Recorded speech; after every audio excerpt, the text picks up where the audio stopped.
बात को भी आपको समझना होगा।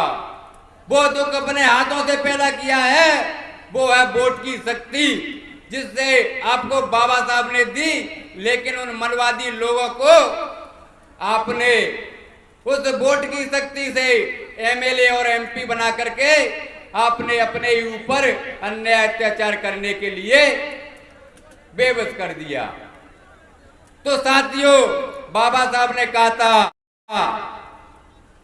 क्या कहा था? हे मेरे नौजवान पढ़े लिखे साथियों, एक तो तुम शिक्षा हासिल करो और बुद्धि में किसी से कम ना रहो। दूसरा, समाज में जाकर के समाज नेतृत्व करो और राजनीति अपने हाथों में लीजिए। लेकिन हमने बाबा साहब की बात को क्या माना? नहीं माना। अगर आज बाबा साहब की बात को मानते तो शायद आज हमारे ऊपर जो हमारी बहन को तमंचा दिखाने गया था, उसकी औकात नहीं थी, वो आज जेल के अंदर नहीं, जेल की सलाखों के अंदर होता और जिंदगी भर तक नहीं छूटता। वो है आपकी राजनीतिक शक्ति। लेकिन हमने नहीं माना, इसलिए हमारे ऊपर ये हो रहा है। वोट दो धारी तलवार है दोस्तों। तलवार में एक तरफ धार होती है, वोट में दो तरफ धार होती है। अगर इसको सही चलाओगे तो दुश्मन मरेगा और गलत इस्तेमाल कर दिया तो खुद मरोगे।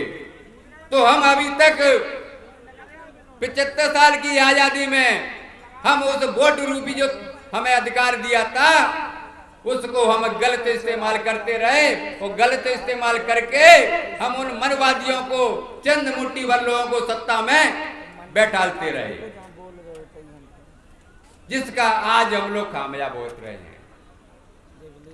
साथियों, एक बात महापुरुष ने कही थी, वही भगवान है, भगवान ही ब्राह्मण है और ब्राह्मण ही सत्ता पे बैठा हुआ है और सत्ता रूपी हथियार से तुम्हारे ऊपर, तुम्हारे भाइयों के ऊपर अन्याय अत्याचार कर रहा है।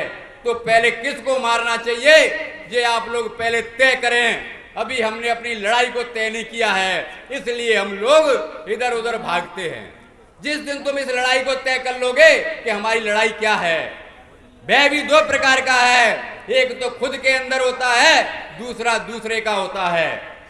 तो पहले हमें अपने अंदर से भय को मारना होगा और वो ब्राह्मण खुद में खुद अपने आप मर जाएगा। लेकिन इसके लिए आप लोगों को, नौजवान लोगों को बाबा साहब की बात को मानना होगा। बाबा साहब ने कहा था, 4-5 बातें कही थी, उन चीजों को मैं आपको बता देना चाहता हूं। बाबा साहब ने कहा था, ये मेरे दलित युवाओं, मेरा यह पैगाम है। क्या कहा था? ये मेरे दलित युवाओं, ये मेरा पैगाम है। एक तो वे शिक्षा और बुद्धि में किसी से कम ना रहें, दूसरे ऐसो आराम में ना पढ़कर समाज नेतृत्व करें, तीसरे समाज के प्रति अपनी जिम्मेदारी संभाले, समाज को जागृत कर, संगठित कर सेवा करें। लेकिन साथियों, हम लोग कई में लग गए, फेसबुक और व्हाट्सएप में लग गए। हम कई में लग गए, नौजवान साथी चंद मुट्ठी भर छोटे छोटे 500-500 रुपए में पौए दारू में लग गए। हमारी जो जवानी का समय था वो हमने अपना कई में गुजारा, वो मोबाइल में देख करके। दूसरी बात बाबा साहब ने एक और कही थी, जब तक पूजा अर्चना से ध्यान हटाइए, ध्यान हटाकर अब राजनीति की डोर संभालिए। आपके उद्धार का यही एक मार्ग है। आपको ध्यान में रखना चाहिए कि कोई भी समाज जागृति और स्वाभिमान के बिना शक्तिशाली नहीं बन सकता। लेकिन हमने इनकी बात को भी नहीं माना। हम कहते हैं, अभी सबने हाथ उठाया कि हम बाबा साहब की बात को मानते हैं। तो बाबा साहब तो ये कह गए थे, लेकिन क्या आप लोगों ने बाबा साहब की बात को माना? कितने लोगों ने माना बाबा साहब की बात को? नहीं माना। अगर मानते तो आज हमारे लोग संसद और विधायक होते और इनकी औकात दिखाने का काम करते कि देखो तुम्हारी औकात क्या है। हम 85% लोग भीख मांग रहे हैं और वो 15% लोग हमें भीख दे रहे हैं। अरे तुम इस देश के मालिक हो, इस देश के मालिक हो। समय का अभाव है, क्योंकि हमारे बीच में कुछ ही समय में हमारे मुख्य अतिथि आने वाले हैं, तो 2-3 मिनट में मैं अपनी बात को खत्म करूंगा। साथियों, 2 बातें आप लोग विशेष ध्यान रखना। बाबा साहब ने इनसे बचने के लिए कहा था, बाबा साहब ने इनसे बचने के लिए कहा था, लेकिन हम चुनाव के समय आते हैं तो उन्हीं बातों को भूल जाते हैं। कौन सी बात? दलित जाति यदि कांग्रेस में सम्मिलित हो जाए तो वह राजनीति कभी प्राप्त नहीं कर सकती। ये बाबा साहब अपने जीते जी अपनी बुक वॉल्यूम में कह के गए। क्या कह के गए? कि दलित जाति यदि कांग्रेस में सम्मिलित हो जाए तो यह राजनीतिक शक्ति प्राप्त नहीं कर सकती। कांग्रेस एक बहुत बड़ा संगठन है, यदि हम उसमें प्रवेश करेंगे तो समुद्र में बूंदे गिरने के समान होगा। ये भी बात नहीं मानी। दूसरी बात कह गए, कांग्रेस एक जलता हुआ घर है, उसमें रहकर आपका किसी प्रकार का कल्याण नहीं हो सकता। लेकिन जब चुनाव आते हैं तो हम कहते हैं बीजेपी ने अन्याय किया है तो कांग्रेस को जिता दो, और कांग्रेस ने अन्याय किया है तो बीजेपी को जिता दो। भाई कब तक ये खेल खेलते रहोगे? बाबा साहब की बात को मानो, बाबा साहब के चित्र को मान करके, फोटो को मान करके तुम्हारा भला नहीं हो सकता।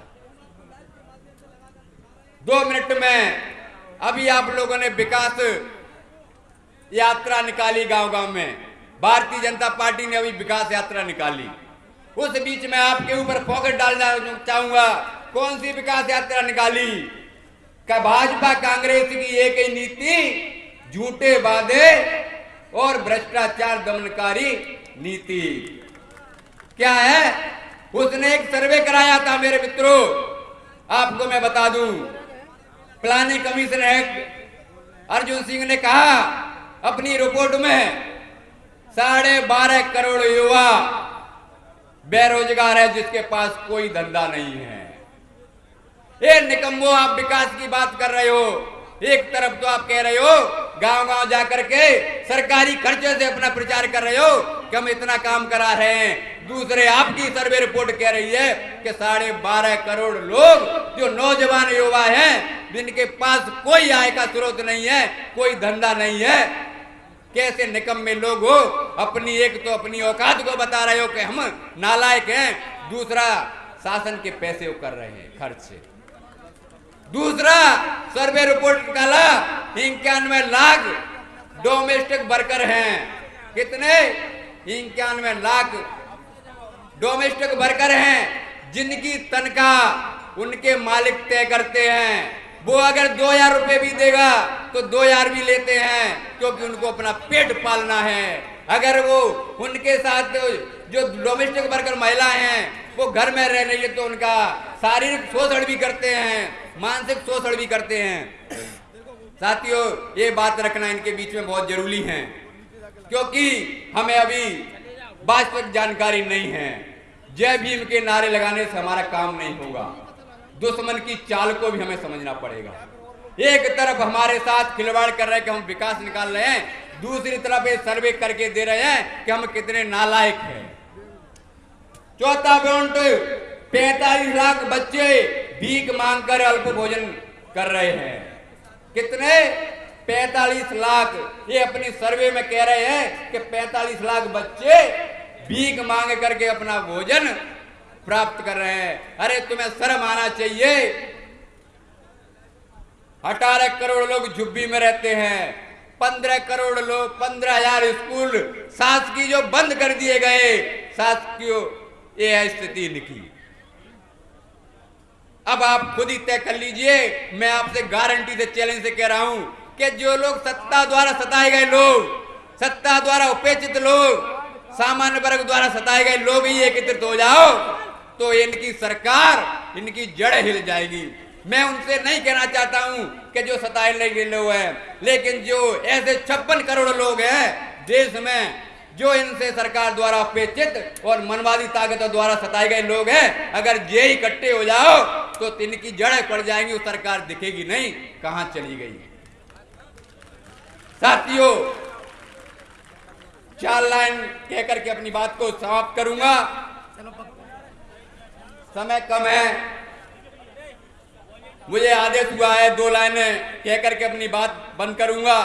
खुद को गिर बिखरने मत देना, खुद को बिखरने मत देना किसी हाल में, क्योंकि मकान की ईंट तक ले जाते हैं। जो जमीन पर बैठ कर क्यों